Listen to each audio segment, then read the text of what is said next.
જૂનાગઢ જિલ્લામાં ભાજપમાં ઉઘડતો ચરુ બંધ થવાનું નામ નથી લેતું ને જિલ્લા પંચાયતના પ્રમુખ અને ભાજપ અગ્રણી વચ્ચેના વિવાદ બાદ હવે ભાજપ સંચાલિત સાવજ ડેરીમાં ભ્રષ્ટાચારનો આક્ષેપ ખુદ ભાજપના અગ્રણીએ જ કરતા રાજકારણ ગરમાયો છે। ભાજપ શાસિત સાવજ ડેરીના ચેરમેન દિનેશ ખટારિયા છેલ્લા ઘણા સમયથી આંદોલન કરી રહ્યા છે।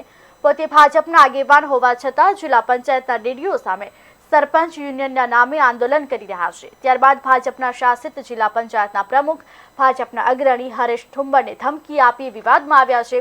હવે દિનેશ ખટારિયા સામે વધુ એકવાર ભ્રષ્ટાચારનો આક્ષેપ ઉઠ્યો છે। ખોખડા સ્થિત આવેલી સાવજ ડેરીમાં મોટા પાયે ભ્રષ્ટાચાર કરવામાં આવ્યો હોય તેની તપાસ કરવા માટેની માંગણી કરવામાં આવી રહી છે। માંગણી કરનાર ખુદ ભાજપના જ અગ્રણી છે અને તેઓ સાવજ ડેરીના ડિરેક્ટર પણ છે। માણાવદરના મટિયાણા ગામના રાજુ બોરખતરિયાએ સહકારી મંત્રી સહિતનાઓને ફરિયાદ કરી સાવજ ડેરીમાં ચાલતા ભ્રષ્ટાચારની તપાસ કરવા માટેની માંગ કરવામાં આવતા રાજકારણમાં ગરમાવો આવ્યો છે।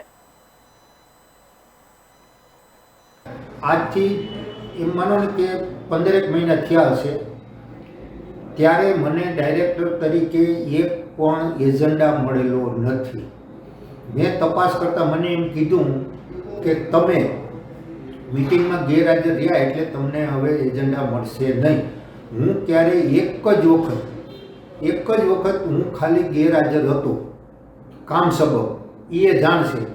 અને કેશોદ સીટ ઉપરથી કરશનબાપા ખટારિયાના મિસિસ જે જાદરબેનની જગ્યાએ ચૂંટાઈને આવ્યા એની પહેલી મિટિંગ અને મારી છેલ્લી મિટિંગ એના બધા પુરાવા એ ત્યાં મળશે। પછી જો હાથે કરી કાંઈ ગોટાળા કર્યા હોય તો એમાં આપણે ખબર નથી। એટલે આવું બધું થતું હોય ને મનસ્વી રીતે વર્તન થતું હોય તો એને માટે જવાબદાર કોણ? સંસ્થા લઈને જે બેઠા હોય એની ઉપર પગલાં લેવા પડે। આપણે એમ હતું કે આપણે આની અંદર જઈએ, પશુપાલકોનું કંઈ થાય, સરકારનું સારું નામ રહે, મોટું એવડું ટર્નઓવર હોય એટલે કે આ બધા લોભ લાલચના હિસાબે કરે છે કે શું છે? તો આ લોકશાહીને કેવી કે નહીં એવું મારે સરકારને મેં પત્રથી જાણ કરી છે। તો આની ઉપર કાયદેસરના જે કાંઈ જરૂર પડે ત્યાં પગલાં લેવા પડે।